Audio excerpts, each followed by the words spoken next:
welcome to Reading with Kermie. Chris here, aka Kermie, and welcome to Don't Stress the Small Stuff. It's just small stuff with the family. Excuse me. Woke up a little ticklish on the throat and cough. So I'm giving myself some self-care and trying to stay home today. Anyway, we'll get into that later. We're on chapter 7 of Don't Stress the Small Stuff in the Family. And this chapter is called Listen to Her, in parentheses, and him too. Sick, but the show must go on.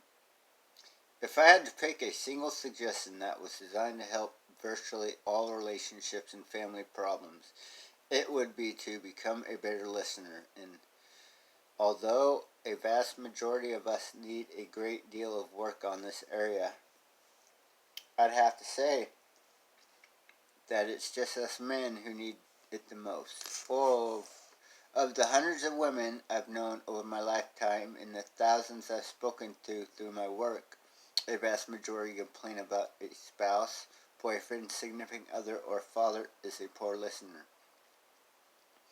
And most say that the slightest improvement in the quality of listening would be extremely well received and would undoubtedly make the relationship, regardless of the nature of the relationship, even better. Listening is almost like a magic pill that is virtually guaranteed to produce results. It's interesting to speak to a couple who claim they have a loving relationship. In most cases, if you ask them the secret of their success, they will point to the other person's ability to listen to as one of the most significant factors that contribute to the quality of their relationship. This is also true of positive father-daughter, as well as a boyfriend-girlfriend-friend relationships. Why then, if the payback is so powerful and certain, do so few of us become good listeners? There are a few reasons that stick out in my mind. First, as far as men are concerned, many of us feel that listening is a non-proactive solution. In other words, when we're listening instead of jumping in, we don't feel as though we're doing anything. We feel we're being too passive.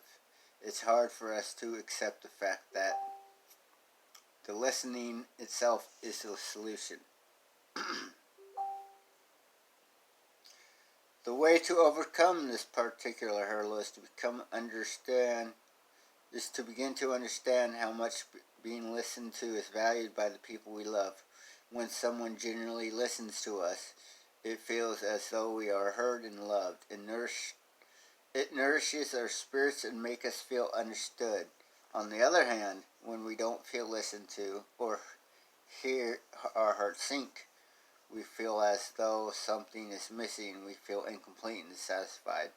The other major reason so few of us become good listeners is that we don't realize how bad we really are. But other than someone telling us about it or pointing it out to us in some way, how would we know?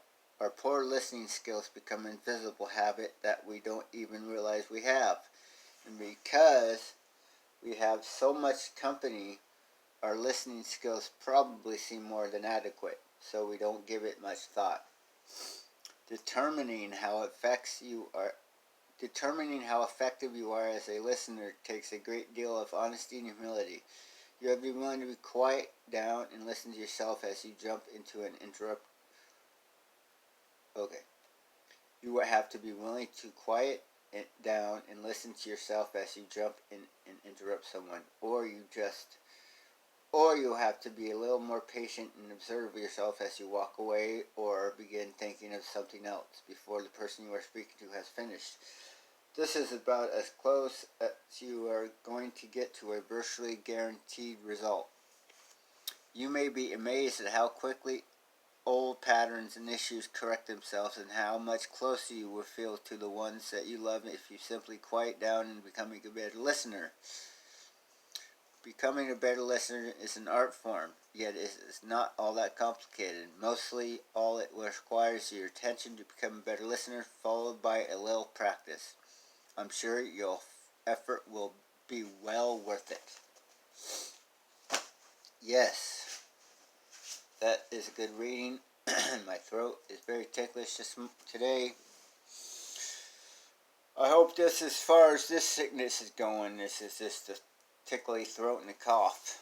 But anyway, that reading was a good reading. Becoming a good listener. And even though I think I'm a good listener, I still practice it every day.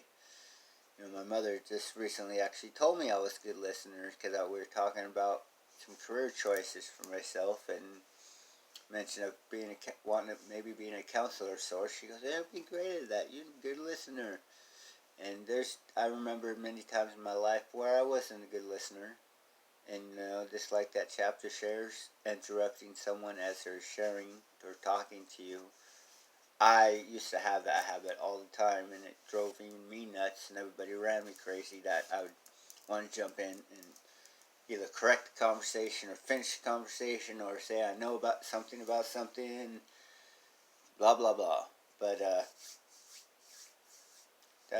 and I see from my past is that's how a lot of people might have walked away because I never listened, and it makes a big difference. Let me tell you, becoming a better listener and understanding where the other person is coming from, and instead of wanting to be right or answer whatever questions or advice you might have, listen to one another.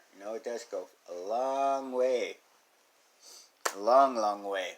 Yeah, I wish I wasn't sick. Earlier, just not too long ago, a friend texted me, asked me what I was doing. A friend of mine lives in states away. I haven't seen her like 7, 8 years. And I go, well, at the moment, I am microwaving my lunch. What are you doing? She says she's in Everett, and, I wanted to jump on it and say, hey, where are you? I'll catch the bus and meet you. Let's have some coffee or something. But, since I am sick, I was responsible and gave her the option and said FYI, I woke up with a tickly throat and an icky cough, and you want to maybe have lunch tomorrow if you're still in the neighborhood, and so we'll see. I'm just waiting for a response back. So be awesome to see this person. I haven't seen her, like I said, 7, 8 years, and then I thought I'd be responsible and say, you know what, I'm not feeling that well today. Can wait till tomorrow. And now more will be revealed and waiting for a response. So that's some cool news. That'd be awesome to see her. Anyway, hope you guys got something out of that reading like I have. Just becoming more quiet and a better listener does go a long way. So on that note, I'll just be hanging out waiting for my friend to respond to see if I'm going to go see her this fine day. And if not, I'm going to just sit here and heal. I need to feel better. Woo! Okay, anyway, you guys have a great day. Love y'all. Peace.